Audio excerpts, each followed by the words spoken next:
Hey, salut à tous, on se retrouve aujourd'hui pour une nouvelle vidéo sur la chaîne Take and Shoot.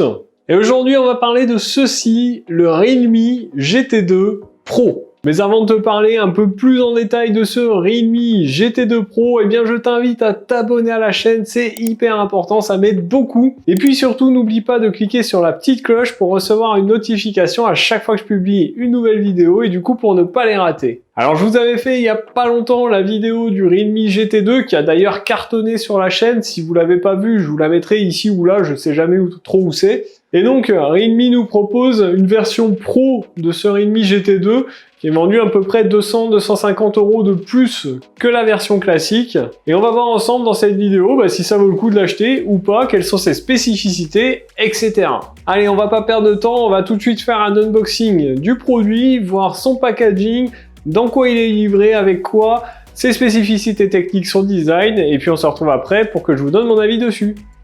Allez, on se retrouve ensemble pour faire l'unboxing de ce Realme GT2 Pro. Donc celui-ci vous arrive dans cette boîte, on a le nom du modèle GT2 Pro, la signature du designer, ici on voit tout de suite que c'est un smartphone 5G, on a la marque Realme ici, on l'a également sur les côtés, et à l'arrière ils nous mettent les principales caractéristiques mises en avant pour ce smartphone, donc un écran 2K super réaliste, un design papier, le Snapdragon 8 Gen 1, donc qui est le dernier processeur de chez Qualcomm, deux caméras 50 mégapixels. Alors lorsqu'on ouvre, on découvre une petite pochette où il y a écrit la marque et The Future in Paper.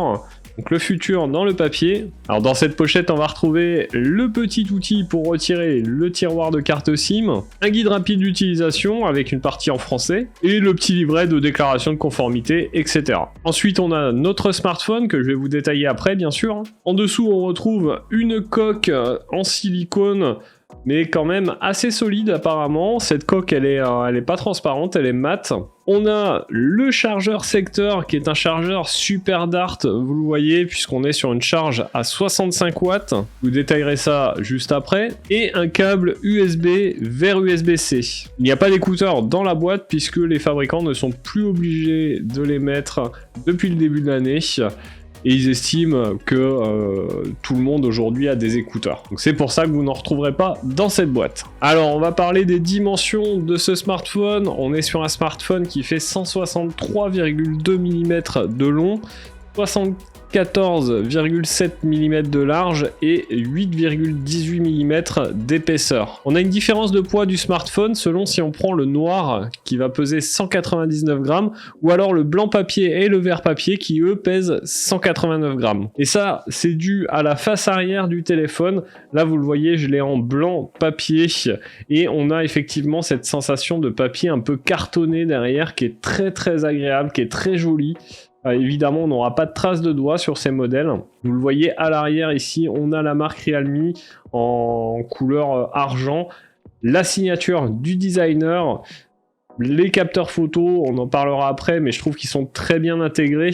Alors sur le côté gauche ici du smartphone, on va retrouver le bouton volume plus, volume moins. Ici sur le haut, on va retrouver un micro. Sur le côté droit, vous aurez le bouton power. Et enfin, en dessous, ici, on va retrouver le haut-parleur, la prise USB type C, un micro et le tiroir de carte SIM. Alors ce tiroir de carte SIM, on est sur un tiroir dual SIM, mais pas de possibilité de mettre une carte micro SD. Allez, on va s'attaquer maintenant aux caractéristiques techniques de ce smartphone, de ce Realme GT2 Pro. À l'intérieur, je vous ai dit, on a un processeur Qualcomm Snapdragon 8 Gen 1, qui est le tout dernier processeur de chez Qualcomm. On est sur une finesse de gravure de 4 nanomètres, processeur 8 cœurs qui va jusqu'à 3 GHz. Au niveau du processeur graphique, on aura la puce Adreno nouvelle génération. Au niveau de la mémoire vive et la mémoire de stockage, on sera à 12 Go de mémoire vive et 256 Go de stockage.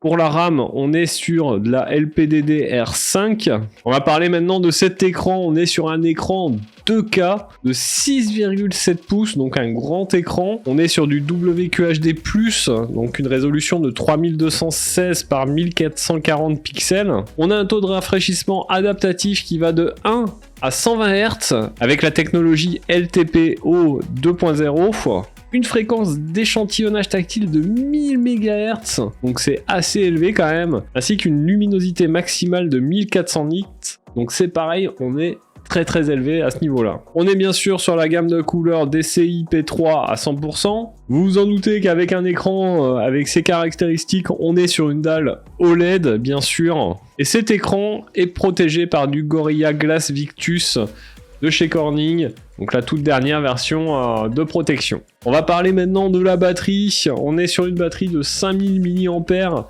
donc pas mal de capacité. En fait, il y a deux batteries de 2500 mAh, ce qui permet d'avoir une charge rapide de 65 watts. Donc en gros, en moyenne, vous mettrez 33 minutes pour faire une charge de 0 à 100%, donc ce qui est plutôt pas mal quand même. Au niveau de la connectivité, on est évidemment sur un téléphone compatible 5G. Au niveau du Wi-Fi, vous aurez du Wi-Fi 6, du Bluetooth 5.2. Pour ce qui est des codecs audio, on aura du USB-C, du AAC, du aptX, aptX HD, LDAC et du LHDC. Au niveau de l'audio, on aura un double haut-parleur, une certification de son Dolby Atmos, et le tout fonctionnera sur Realme UI 3.0. Allez, maintenant on va parler des capteurs photo. Vous le voyez, ils sont très bien intégrés, je trouve. Ils sont vraiment très classe. En capteur principal, on va retrouver le fameux Sony IMX 766 de 50 mégapixels avec un champ de vision de 84,4 degrés, une distance de focale de 23,6 mm, une ouverture à f1.8. Donc un très beau capteur, on verra ce qu'il donne en photo.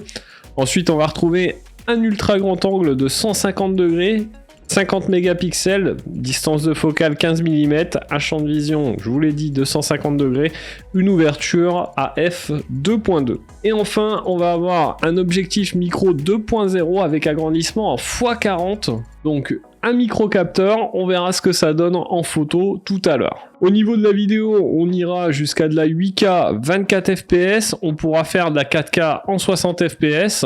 On retrouve évidemment à l'avant un capteur selfie de 32 mégapixels qui est le Sony IMX 615. On a un champ de vision de 80,6 degrés, une ouverture à f2.4. Et par contre, avec ce capteur selfie, vous ne pourrez faire des vidéos qu'en Full HD, donc en 1080p ou en 720p. Alors ensuite, venons à cet écran et aux différentes fonctionnalités de Realme UI 3. Donc ici, on a un capteur d'empreinte qui est logé sous l'écran. Il fonctionne parfaitement bien, il est assez réactif, c'est vraiment pas mal.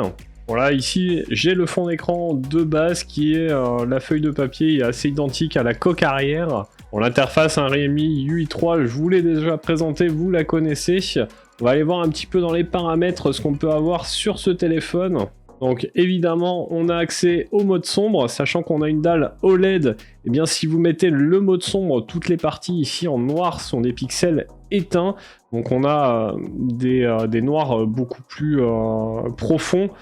Et c'est des vrais noirs pour le coup, puisque les pixels sont éteints. Donc évidemment, si vous activez le mode sombre, comme les pixels sont éteints, vous allez économiser de la batterie. On a également la possibilité de régler les modes de couleur, donc vive, naturel, ici c'est un petit peu plus doux, un petit peu plus jaune. Le mode pro, on va pouvoir choisir cinématique, éclatant. Moi perso, le mode vive me convient bien. On a le mode confort des yeux, hein, si on le met, évidemment ça va supprimer la lumière bleue. Donc améliorateur de la netteté d'image qui va améliorer la netteté des images et de vidéos de faible qualité. L'améliorateur des couleurs vidéo, pareil ça va améliorer tout ça, donc on va activer tout ça. Hop, le mode vidéo HDR, résolution de l'écran, alors par défaut vous aurez l'écran en Full HD+, évidemment vous avez la possibilité de le mettre en Quad HD+. La fréquence d'actualisation, donc soit la version automatique qui va aller de 1 à 120 Hz, le mode élevé qui va tourner au maximum à 120 Hz quand les applis le proposent, Et le mode standard 60 Hz qui vous fera économiser de la batterie. Alors ensuite, si vous allez dans batterie, vous allez voir que ici vous avez le mode GT. Donc là de base vous voyez qu'il est désactivé, on est en fréquence de rafraîchissement à 60 Hz. Si vous l'activez, vous avez une petite animation sympa et vous allez avoir des performances beaucoup plus élevées. La fréquence de rafraîchissement à 120 Hz. Par contre, évidemment, ça va consommer plus de batterie. Au niveau de l'appareil photo, on va avoir pas mal de modes différents que je vais essayer de vous tester. Vous voyez qu'ici, on est en mode couleur 10 bits. On a l'HDR auto, l'intelligence artificielle évidemment. On a un mode de photo de nuit, un mode rue qui va faire une capture en stabilisant l'image. On a le mode vidéo évidemment. Pensez bien à régler ici la qualité, la résolution, pardon. Que par défaut, je crois que vous êtes en 1080p et vous avez la possibilité d'aller jusqu'à du 8K. Donc le mode photo, le mode portrait qu'on testera, le mode 50 mégapixels. Et après, si vous allez dans plus, vous avez pas mal de choses disponibles. Évidemment, la photo panoramique, le mode film qui va être un petit mode un peu pro où vous allez avoir pas mal de réglages. Vous avez même la possibilité de filmer en log. Alors pour ceux qui connaissent pas le mode log, ça vient du monde de la vidéo. On retrouve ça sur nos appareils hybrides tels que celui avec lequel je filme. Et en fait, ça va être un profil d'image assez plat et vous allez faire toute la partie colorimétrie en post-production. Donc assez sympa d'avoir ça sur un smartphone. Ensuite, on a évidemment un mode ralenti, un mode timelapse, le mode vidéo dual view. Donc vous voyez que là, hop, on me voit en haut de l'écran puisque c'est le capteur selfie qui est utilisé et on voit le bureau puisque ça utilise les capteurs à l'arrière, vous voyez. Donc ensuite on a le mode ici microscope, je vous montrerai quelques photos prises avec, vous me direz ce que ça donne. On a le mode 150 degrés, donc avec la possibilité d'avoir un angle de 150 ou de faire une petite bulle comme ça, c'est assez marrant. On a un mode scanner de texte, un mode étoilé, un mode inclinaison décalage et un mode 3D photo qui va nous proposer pas mal de choses, pas mal de possibilités. On a différents modes, j'essaierai de vous les montrer. Donc voilà un petit peu pour le tour et l'unboxing de ce smartphone, de ce Realme GT2 Pro. On va se retrouver tout de suite pour le test et pour que je vous dise ce que j'en pense. Alors vous l'avez vu dans cet unboxing, on a un smartphone qui est vraiment très sympa, un design dont moi personnellement je suis tombé amoureux, je trouve très propre, classique, sobre mais efficace. On a vraiment quelque chose de très bien fini. L'effet papier derrière est vraiment très sympa. On a un smartphone clairement qui a des specs haut de gamme. Le dernier processeur de Qualcomm, le 8 Gen 1. On a 3 capteurs photo assez intéressants, deux de 50 mégapixels, un macroscopique. Donc je vais vous montrer quelques photos et vidéos que j'ai pris avec ce smartphone. Vous allez voir que la qualité est plutôt sympa, on en parle tout de suite. Alors ici on retrouve une photo avec le capteur ultra grand angle, les couleurs sont belles, il y a bien du détail sur la photo, franchement ce capteur est vraiment efficace, on a un bel angle de vue. Ensuite on passe sur le capteur principal, donc évidemment un angle de vision un peu plus resserré, des couleurs très réalistes, le ciel, etc. Vraiment, c'est très joli. On fait vraiment des belles photos avec ce capteur. Ensuite, on passe sur le zoom x2, alors qui est largement utilisable. On a un beau détail, c'est relativement propre. On est sur du zoom numérique, bien sûr.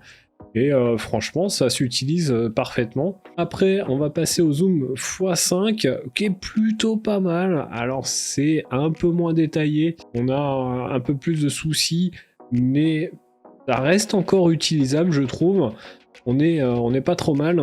Ensuite, zoom x10, où là, ça commence à devenir compliqué. Il manque pas mal de détails. C'est pas très net. On est sur du zoom numérique, je le rappelle.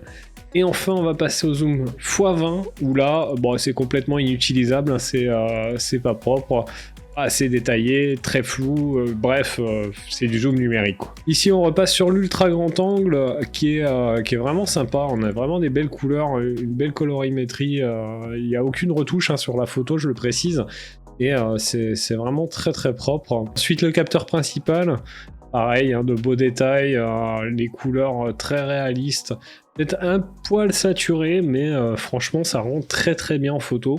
Et ensuite le zoom x2 qui est franchement utilisable, hein, il fait des belles photos. Alors peut-être un peu moins de détails dans le fond de l'image, mais ça reste quand même largement utilisable. Ensuite on repasse sur le capteur ultra grand angle, toujours de belles couleurs, de beaux détails. Il n'y a pas vraiment de soucis à avoir avec ce capteur, il fait vraiment de très belles photos. Le capteur principal qui est peut-être avec des couleurs un peu moins vives que l'ultra grand angle. Franchement, de très belles photos et je suis vraiment conquis par cet appareil sur ce GT2 Pro. Ensuite, la photo de nuit, le phare est plutôt pas mal. Après, c'est pas exceptionnel, on reste sur de la photo de nuit avec un smartphone. Il faut vraiment le stabiliser pour que ça soit bien. Mais c'est plutôt pas mal. Ici, vous voyez, on est vraiment bien, on a des belles couleurs, c'est travaillé, c'est largement utilisable hein, comme photo de nuit. Et toujours sur la photo de nuit, ici, vous voyez mon Yuka, on a quelque chose qui est plutôt pas mal, ça fait vraiment de belles photos. Ensuite, ici, le mode portrait avec le capteur selfie, on est plutôt pas mal, le détourage est bon, les couleurs sont bonnes. Et enfin, le mode portrait avec le capteur arrière, qui est un peu moins sympa ce mode portrait avec le capteur arrière, mais franchement beau détourage, beau flou d'arrière-plan, c'est très très propre. Ensuite les photos avec effet, j'aime beaucoup la première, et on va tout de suite tester la vidéo. Alors ici on est sur la vidéo 4K 60 fps, donc on va voir si en marchant, eh bien ça bouge un petit peu, si c'est plutôt pas mal ou pas. Et là on passe à la vidéo 8K, alors c'est moins stabilisé, mais par contre vous allez voir qu'on va pouvoir grossir dans l'image, et c'est l'avantage de la vidéo 8K.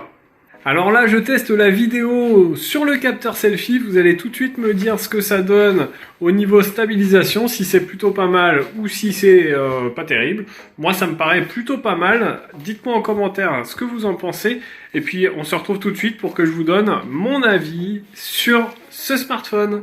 Bon, vous l'avez vu, on a un smartphone quand même très quali au niveau photo et vidéo. Je vous invite à mettre un commentaire pour me dire ce que vous en pensez juste en dessous. Au niveau de la vidéo, vous voyez que la 8K, c'est intéressant. Ça permet d'agrandir dans l'image sans perdre trop de qualité. Et ça, c'est quand même plutôt cool. Et clairement, vous voyez donc qu'on a un smartphone quand même très quali. Ensuite, venons-en à l'écran de ce smartphone. Et bien clairement, on a un très bel écran qui va vous permettre de regarder vos séries Netflix, vos youtubeurs préférés. Enfin bref, faire tout ce que vous voulez avec ce smartphone, vous aurez vraiment une belle qualité. D'ailleurs, même quand vous sortez à l'extérieur et qu'il y a beaucoup de soleil, on a une belle luminosité du smartphone, des pics jusqu'à 1400 nits. Ce qui fait qu'il est très lisible et vraiment cet écran est un plus sur ce smartphone. Alors ensuite je vais vous parler des benches, vous me le demandez tout le temps, moi c'est pas un paramètre essentiel pour moi puisque je préfère tester dans la réalité, mais ce smartphone offre quand même un score sur AnTuTu de 921 208 points. Et du coup, avec ce score, il vient talonner le Samsung S22 Ultra, qui est un smartphone haut de gamme et bien plus cher que ce Realme GT2 Pro, donc très intéressant. Alors avec des specs pareils, vous vous doutez bien que vous allez pouvoir jouer à vos contenus préférés sans aucun souci, Warzone, Asphalt, PUBG, enfin bref, tous les jeux que vous souhaitez. Il n'y aura aucun problème pour les faire tourner. Moi, je l'ai testé pendant pas mal de temps et vraiment aucun souci pour jouer. Pas de surchauffe inhabituelle, etc. Donc, bref, un très bon smartphone également pour le gaming. Et donc, concrètement, on est sur un smartphone très intéressant avec des specs très sympas, mais vous allez me dire, ça doit coûter une blinde. Eh bien, non. Ce smartphone, il est vendu entre 650 et 700 euros. Je vous mettrai un lien affilié dans la description, parce que suivant à l'époque où vous regardez cette vidéo, le prix aura peut-être changé. Donc 700 euros, moi je trouve que ça fait pas cher par rapport aux spécificités qu'il propose, puisqu'on a le dernier processeur de chez Qualcomm, le 8 Gen 1, on a de très bons capteurs photo, et franchement, ça en fait un smartphone haut de gamme avec un prix haut de milieu de gamme. Donc clairement un smartphone que je peux vous conseiller qui fera vraiment des euros si vous l'achetez parce que vous n'en serez pas déçus clairement. Alors voilà pour cette vidéo, j'espère qu'elle vous aura plu. Dites-moi en commentaire ce que vous pensez de ce smartphone. Dites-moi également ce que vous pensez de cette nouvelle façon de tourner avec deux caméras, le nouveau décor. Dites-moi ce que vous en pensez, je suis encore en train de bosser dessus.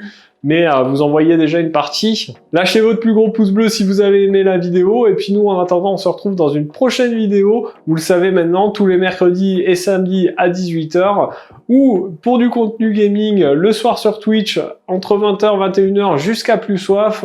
Et puis dans tous les cas, prenez soin de vous, à plus, et bon shoot!